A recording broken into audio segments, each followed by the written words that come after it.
Yes, I love talking to the STEM folks and the kids out there and the learning. They've got the hygrometers, the anemometers, the thermometers, and so it's what it's all about. All of the math, all of the science, all wrapped up in one job where you get to help keep us informed, prepared, and connected. Science is fun. That's the main thing I get across. Science and math, kids, you can do anything with that. And scientifically speaking today, we've got a lot of beautiful solar insulation. Okay. I'll tell you, that means it's going to be sunny and hot, right? That's right. Okay. You got it. We take a look at our solar insulation here across downtown Tampa to Clearwater Beach, Gulfport, and hey, we just enjoy waking up with you, and yes, it's a privilege to be your meteorologist here. So let's take a live look around, and I tell you what, fall doesn't feel much like fall, and I want to say happy fall, y'all. It officially begins here at 8:43, so in about another hour or so. But you can see we've got the shorter days already, and eventually the shorter days will cool us down here in Tampa. I say just hang in there. Late October and into November, we'll have some cold fronts once again. But for now, it's about the heat from Clearwater Beach to Lakeland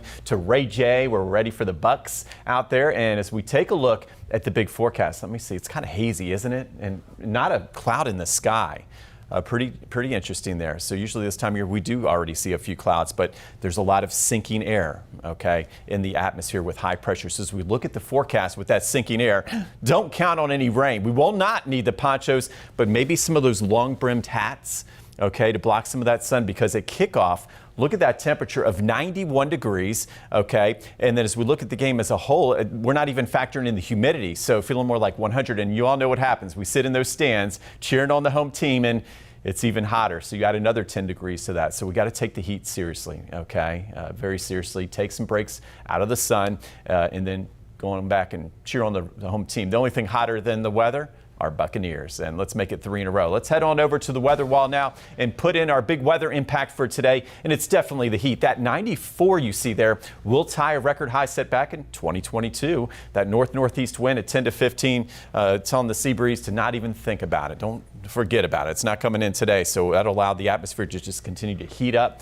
and in a big way. There's that 94 by the fourth quarter. As far as weather impacts, the best time to get out, I'd say, for the tailgaters, yes, we've got the moderate impact. At least you'll still be in the 80s at 11 a.m., but low to mid 90s this afternoon. That's why I've got the high weather impact for kickoff and the final whistle as the Buccaneers wrap up their third victory of the season. Our forecast heat index, this is what I'm concerned about. Again, for us in the sun, cheering on the stands, and then you add in the humidity up near triple digits most of the day. You see 98, 99 as we head toward 3, 4 o'clock. But again, in the sun, add another 10 to 20 degrees. As far as the next 2 days go, we're talking about records falling by the wayside. Yesterday, we already had a record high of 94 in Ruskin. Today, it's Tampa's turn. And then tomorrow, it's Tampa's turn again. So notice 94 would tie the record set in 2022. And there's just a 10% chance of an inland shower. That's about it toward Polk County. Same thing on Monday.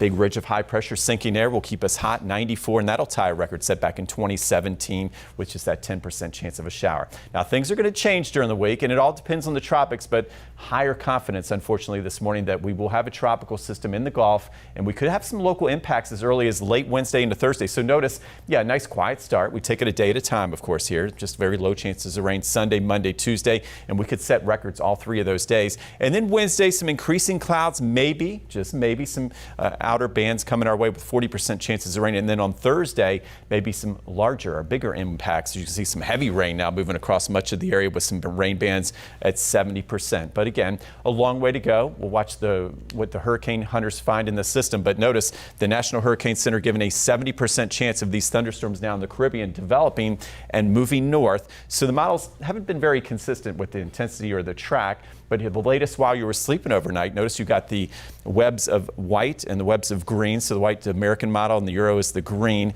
And they're bringing the system to the north and toward more of the eastern Gulf of Mexico. But again, they've been flip-flopping. Intensity and track not set in stone. So just keep checking back day by day, and we've got you covered. Now, take a look at the 7-day forecast, and here it is. We've got the low rain chances, record heat all the way through Wednesday. In fact, notice Tuesday peaking out at 95 degrees, my goodness. And then mid to late week could start to see an increase in wind and rain. That could change. Check back, stay prepared with temperatures in the 80s.